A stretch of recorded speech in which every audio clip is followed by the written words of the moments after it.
All right. Hey, I'm very honored to be here with Michael Jan, and you all know Vandersteel. And to me, it's a big privilege to sit here with him because this is the only man that I know who's actually chronicling what's actually going on with the destruction of America. He's on the border all the time, literally all the time. He's in the Darien Gap where all the migrants are flowing through from over 140 countries. And that's bad enough. Our borders are dissolved. We have absolutely a completely unstemmed flow coming into this country. But my particular concern is in terms of the disease being spread by these this is obviously being done on purpose. And Mike, would you mind telling me what you've seen in terms of like disease being spread in the various areas that they're flowing through? Well, right. And, as you just came from the non-existent border. Yeah. So you've seen it with your own eyes at this point. It is still, even despite hearing it from credible sources, it still doesn't seem real until you go look at it. I didn't know how real it was. Folks, there's no border. There's zero border. There's literally nothing.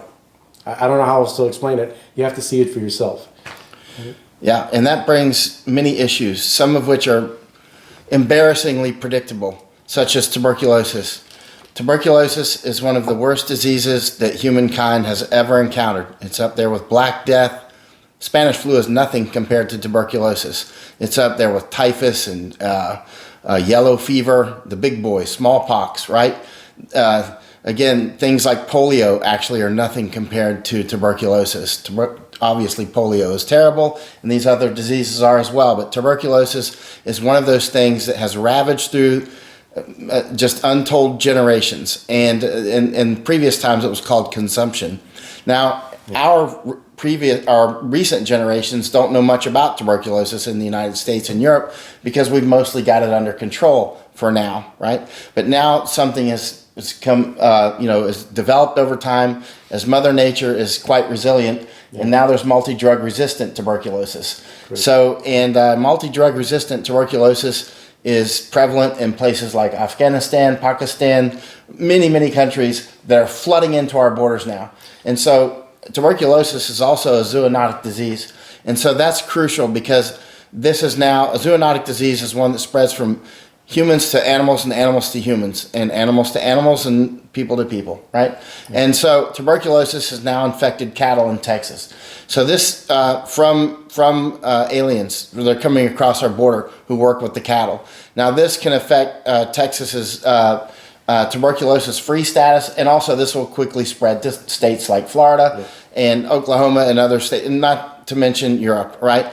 And so this is a big deal affecting not only our food supply, but our children are now coming down with multi-drug resistant tuberculosis, or as doctors sometimes call it, MDR-TB, right? And so that's just one. Then there's the dengue. Then there's also malaria, of course, which is always out there in the background, and quite a few others. And I can mark this on your calendar. Typhus is coming. I've been warning about typhus for several years now. And the reason I warn about these things, and some mysteriously am accurate when some of the epidemiologists miss it, is because I read history books, not current political chatter, right? Historically, anytime you get a pandemic, you'll always get famine and war. If you get a large pandemic, a very serious pandemic, you will always get war and you will always get famine. If you get a big famine, you'll get the other two. These are the triangle of death. I was saying this a couple of times on an interview. I mentioned this before. You also mentioned it on Alex Jones just recently. I did, and that these always go together. And one lady mentioned that you say that like you made it up, and I thought I had discovered this in all of my reading. She said it's in the Bible. It's the four horsemen, right? And I'm like, yeah, that means I accidentally plagiarized from the Bible itself. But I mean, it clearly is in the Bible. They knew it they knew it enough to write it that long ago, right? And so these things always go together. So one of the things that always goes with famine, and every famine book I've read, which is a couple of dozen so far, and more than 60 on pandemics, so that's more than 80 between those two subjects. But these go together. And war, obviously, hundreds of books on war and spent many years in wars around the world. These things just go together. one thing that always goes with famine is typhus, right? Typhus always goes with famine. It's one of the famine fevers. And so that's why it's been so predictable that we're going to end up with typhus, because typhus also goes with, it's called camp fever, it's called naval fever, war fever, ship fever, clinic fever, hospital fever, all of these sorts of situations that create the crap. There's different types of typhus. There's epidemic typhus spread by lice, marine typhus spread by fleas. They call it marine because of that. And so the typhus, there's another type of typhus called scrub typhus spread by chiggers. And mostly when I see, because every morning in my daily alerts, I have typhus, typhoid, and different things. Interestingly, a lot of doctors mix up typhus and typhoid, which is kind of interesting because they're completely different diseases. And they're not even related to each other than TYP. Right.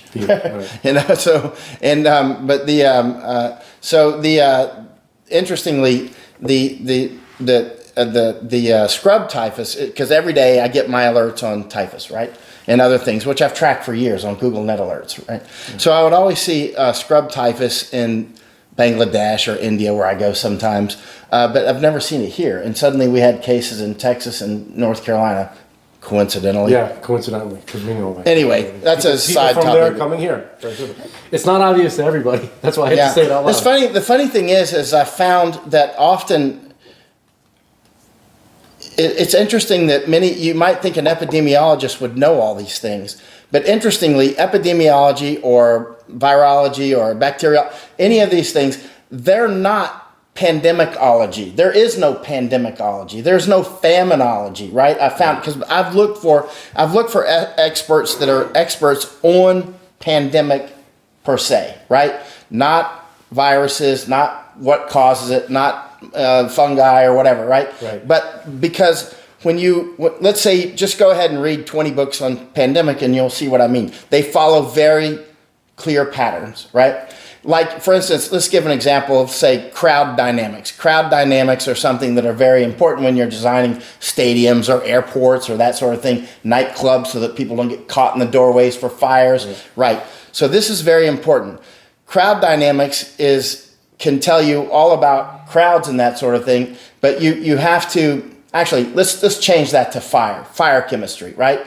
So let's talk about fire chemistry and crowd dynamics. Now, if you're a chemist, I might say if this catches on fire, it gives off certain chemicals and chlorine, whatever. And so how useful is that, though, in designing a place for everybody to get out of when there's a fire? That's the pandemic. The pandemic is the rush for the door, right? The pandemic is like all these other things that happen independent of the chemicals that are coming out of this, right? The virology is the chemicals and all that stuff, and you know how they replicate and the R naught and all that, right? But the actual human reaction to this has a life of its own. And those are the things that lead to, for instance, a pandemic leading to famine, right? Or a famine leading to pandemic. It's this other thing. There needs to be a PhD course study on pandemology and faminology and how they go together. And I've never seen anything, I haven't found any. Well, if that existed, then you wouldn't be able to manufacture pandemics so easily, right? If people had that kind of awareness. So. Well, I mean, the thing is the pandemic. The pandemic reaction is like, say, the rush to the door, right?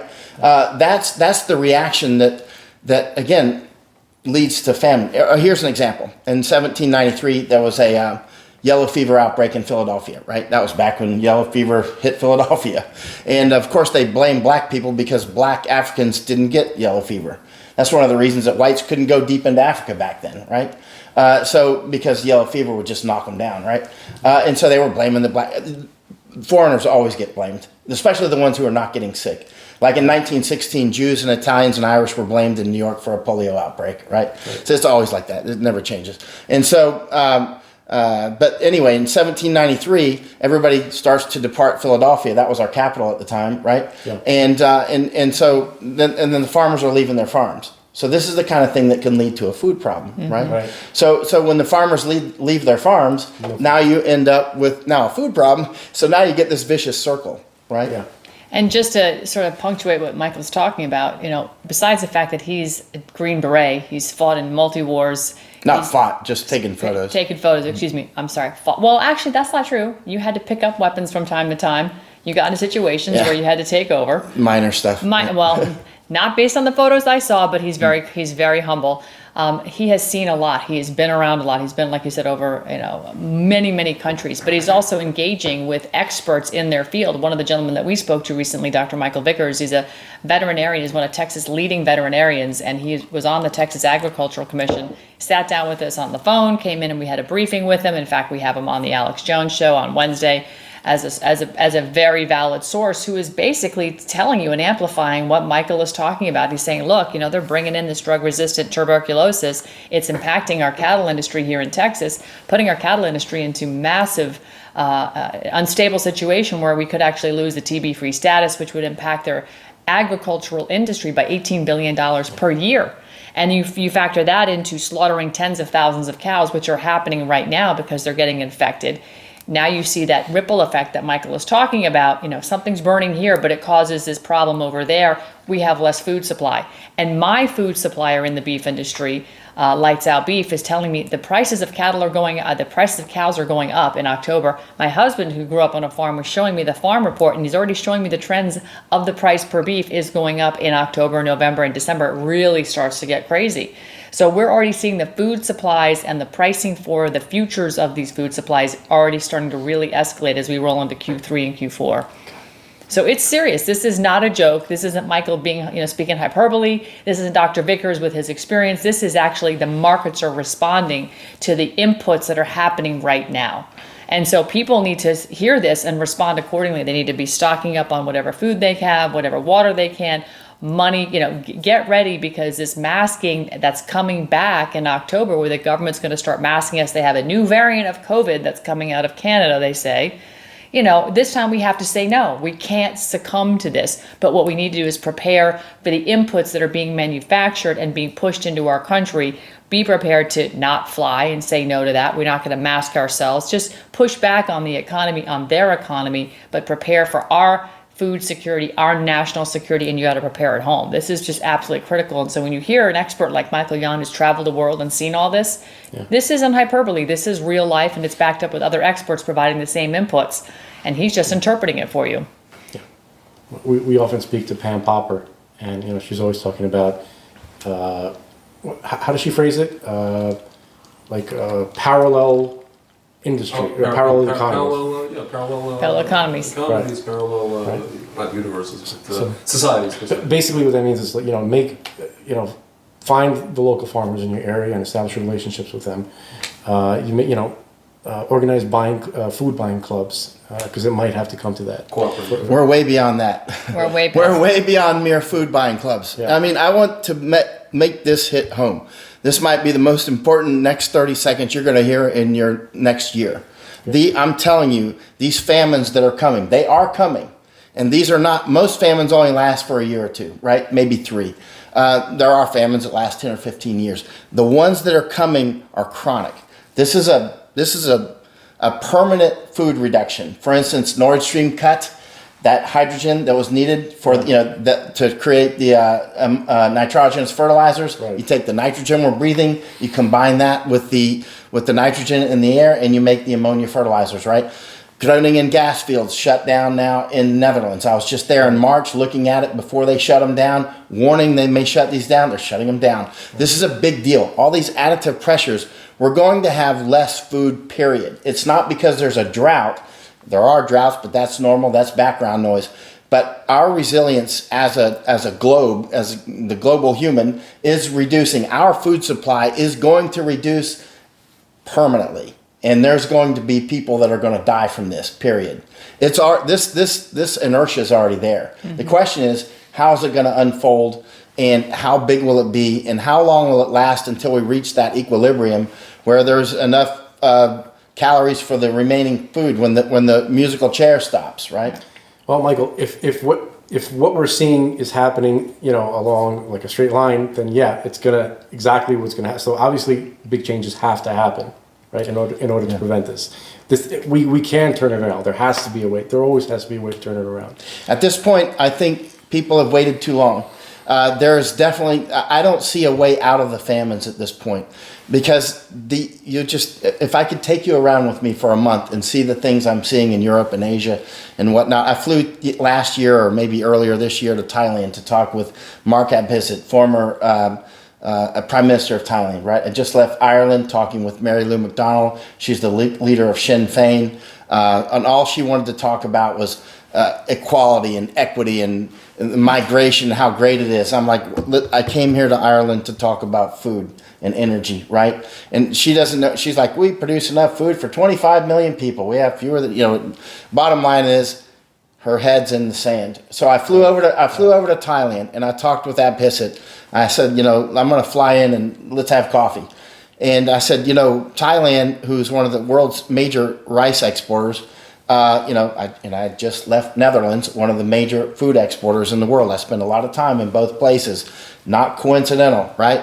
And he said, Michael, I have an office in Thailand. He's like, how much rice we export. And I said, I know that, Mark, but also keep in mind, when you're growing rice, it's basically a nitrogen vacuum, right? Yeah. So you're exporting nitrogen. You imported 92% of your nitrogenous fertilizers in 2022, 5 million metric tons, right?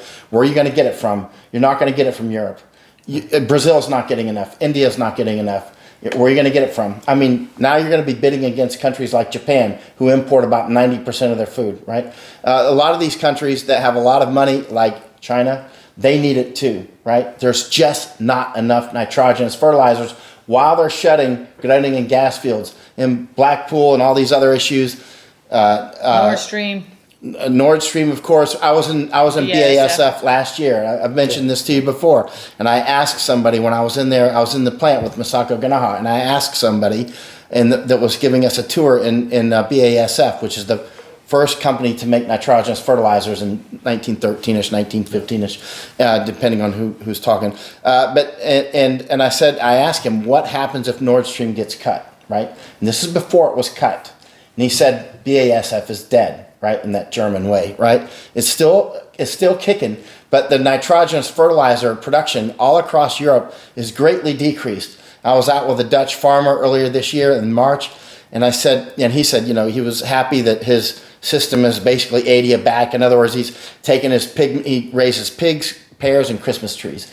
And he was saying that he takes his pig manure and he, fertilizes his trees and and he was happy with that, as if he's in this, internal system. Yeah. And I asked him, I said, where do you get your feed? And he goes, and within like a second or two, his eyes lit up and he's like, you're right, Brazil, and my prices were going, 200 or 300%. And then he instantly put it together in his own mind, because he's a farmer, and he just needed time for when he's not doing his work to think about it. The fertilizer that has been reduced is now hitting production in Brazil. We get a lot of our protein from Brazil in the United States, right? What I'm saying is the global food production clearly is decreasing, like unambiguous, right? And now you'll see some fertilizer prices going down. Why? Demand destruction. Like, for instance, Panama. When I go around Panama talking with farmers there and people that sell fertilizer, the fertilizer prices, they're still very high compared to what they were 3 years ago. But demand destruction. You go to farmers and you're like, why is this field fallow? They're like, we can't afford the fertilizer, right? Right. So this is all man-made. I mean, these are not, this isn't happening because of natural disasters. This is artificial. It's artificial. Oh yeah, it's induced. Right. So this is war. It's part of the agenda, right? Yeah, It's straight part up of war. It's straight up the agenda. It's financed by the Bank of International Settlements. It's pumped out through the World Economic Forum, the WHO with their pandemics, the United Nations with their global governance agenda. Right. And of course, the United States had to be destroyed if you want to get through true global tyranny and one world government. Right. It is that agenda, and they've made it very clear. Everybody at this point should have heard about the Georgia Guidestones and their desire to only have 500 million people on the planet. So when you put all this together and you look at what they did with the COVID death shots, the poison death shots that your brother used to call them, I love that. Yeah. You look at that agenda and you layer in everything they're doing, pulling carbon out of the atmosphere because they say there's a war on carbon, killing the electric grid and forcing all of this ESG garbage down our throats. It is killing the planet. Their do-gooderness is having the exact opposite consequence of what they are expressing to be the intention. And that is part and parcel. You look at any government agency, take the Environmental Protection Agency, they're killing the environment. The FDA is poisoning us. The CDC is poisoning us. Big ag, big tech, big pharma, they're all poisoning us. And that's exactly what's happening. And they're doing it under the auspices of they're here to regulate and protect. Well, what they're doing is they're making sure they're protecting their interests and regulating us to death. Right. So it's really a very sick agenda. But you have to look at, like Michael's going around the world, you can see the domino effect. If you kill the gas field here, you can't make fertilizer there. And fertilizer means you don't get crops, which means you don't get feed, which means, and it's down the domino stream. Right. And then you get less food. So if we can make people conscious of this, enough people, we can decapitate the serpent, as my brother would like to say. That's the whole point of what we're doing, I believe, right? Yep, absolutely. Yep. Keep in mind, these open border, famine creates massive human osmotic pressure, that push and pull of migration, as does pandemic and war, right? The whole triangle does, right? Yeah. Now we see our government opening up the Darien Gap between Colombia and Panama. I'm down there all the time, right? We'll be going back again soon. There's a reason why this is being done. That corridor, if you can get your feet into South America, you can get your feet into any place in the United States or Canada. Yeah. I mean, bottom line, if you can get into South America, you can get into Atlanta. Yeah, absolutely. See that everywhere. And of course, the cartel has now hacked into the CBP1 app.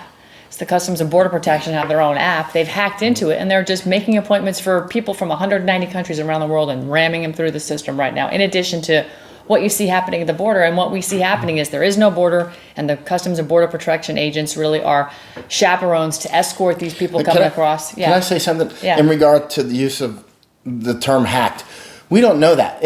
Those passwords that may have been given to them because our government is clearly doing democide. Yeah. Our government is clearly murdering Americans. I agree. And so, I mean, to think that they hacked would be to ascribe good motives to our government by trying to maintain security when they've dropped the border. There is, the Declaration of North America, right? Yeah. We've talked about that. That is an agenda that Joe Biden signed on January 10th of this year that basically has now opened the borders between Canada and Mexico. And the United States, Canada, and Mexico are one homogeneous country ostensibly, and it's all about the migration flow and making sure these people are taken care of and given jobs and a roof and medicine and access to everything that we've worked hard here in our own country for, as opposed to trying to help, give what they need in terms of resources to improve their situation. They're just saying, come here, come here, come here. And of course, we're looking at, World Economic Forum stooges like the mayor of McAllen, Texas, and Governor Abbott, which are all about the open borders, expanding the international bridge into Mexico and demolishing all of the agriculture, paving it over so they can get a higher tax base with commercial and retail facilities on top of agricultural land, as opposed to taking the agricultural land and selling the goods into the country. They don't get enough taxes out of that, so they want to demolition that, build up retail, and import everything from Mexico, which again puts us in a difficult position for food security. That is a national security threat when we can't be independent for our food and our energy. And they have kneecapped us everywhere, and they continue to do so. Yeah, it's a bad situation. It's really bad, folks. There's a solution. All right. Yeah, there is a solution. That's what I like to hear. And you can actually, this is something that's so simple. General Flynn, you've heard him talk about, right? Local action has national impact. Yeah. What does he mean by that? I mean, it's a sweeping statement, but give me some actionable plan. Well, here's an add water and stir plan. Literally 3 things to do. 1, organizing at the county level with citizen grand juries. This is constitutional in nature. It's not some rogue thing. It's very simple. Read your Constitution. It's written in plain English. It's not legalese. It's very simple to understand. 2, you have to get Amendment 2 constitutional approved militias. In other words, get your Second Amendment out, build yourself a militia, and you have a right to bear arms and defend yourself. Not go on offense, defend yourself. 3, when you have information that clearly shows you have people who've done wrong, you can indict them. You can bring that evidence to the grand jury. Heck, the grand jury can go out and get their own evidence, assess, and decide whether or not to indict criminal behavior. We have 435 members of Congress. We have thousands and thousands of members of different state, local, municipal level, county, etc., that have all done and taken off the dole. They're getting paid to work for their corporations. They don't work for you and me. You can indict these people based on crimes. And guess what? When you bring that evidence of indictment by the grand jury to the sheriff, who should arrest, and they don't do their job because they're on the corporate payroll, you go to the militia. who is just as important as your sheriff, and they can make that arrest. This is how the Constitution is supposed to work. This is how we govern ourselves.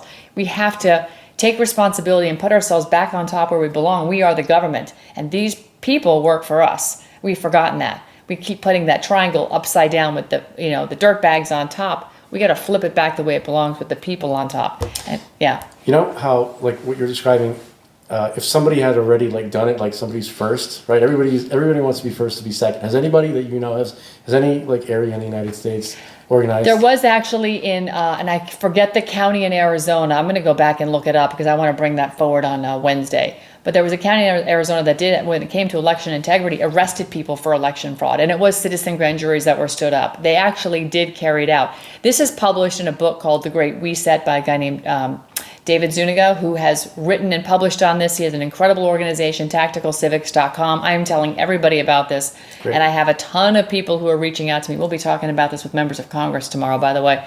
I'm going to provide all of them copies of that book because I have it electronic as well, Frank. I'll send it to both of you. Okay. But this is the simplicity of it all. Our Constitution isn't complicated. It is designed for the people to govern. Right. We just choose, with there's so many of us, to elect a couple of people to go and represent. And the minute they don't represent, it doesn't matter what day of the week it is. At that moment, we can alter and abolish. We can remove and replace those people. We don't have to wait for November 3rd every 4 years. It can be done whenever it needs to be done. Sounds great. Yeah. People just don't know it. Frank, they don't know it. Exactly. That's what we're trying to do here. And some of the, just, I'm going to let you guys go. Kept you, these are very busy people. But I just wanted to point out that some of the sicknesses that you were describing, right? Like you mentioned, like tuberculosis.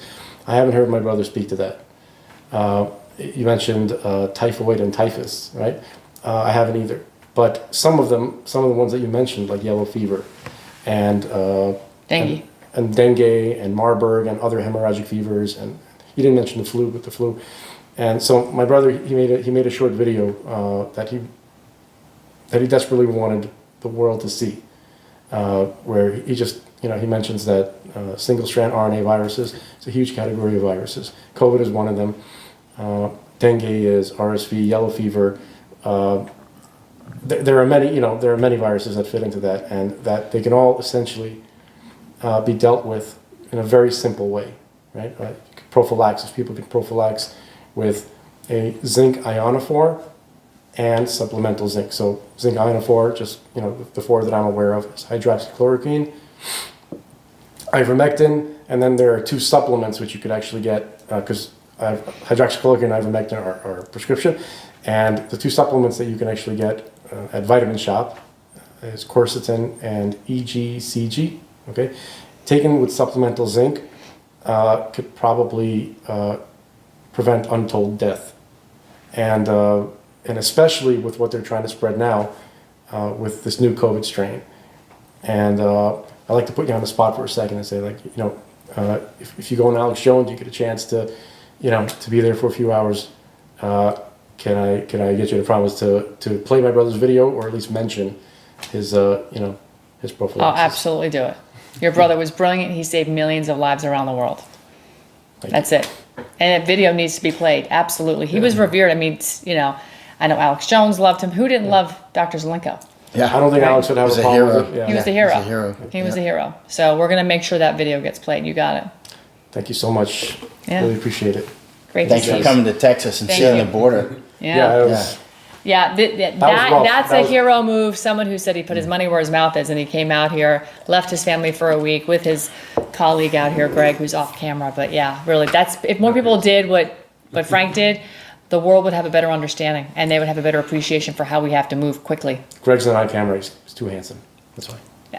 All right. Do you have any? I just wanted to say that I was telling Frank in the car that it's not a surprise, it's not a coincidence that the 2026 World Cup, the Soccer World Cup, is being co-hosted by United States, Mexico, and Canada. There's going to be millions of people going up and down the border to look at the games and tourism. Interesting. And so if listen, I don't pray on any politician, but if the right side doesn't win in the next election, they're planning something for the 2026, and I think Dr. Zelenko was talking about the collapse of Obamacare. That's a whole other thing, Medicare, and all these other things. Oh yeah.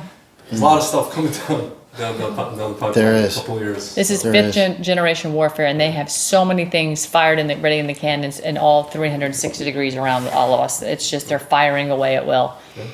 Yeah. So we got to do everything we possibly can, work as hard as possible, and with that, still need divine intervention Yeah. for this. So thank you guys. Thank Really you. Appreciate it. Thank you, sir. All right. It does.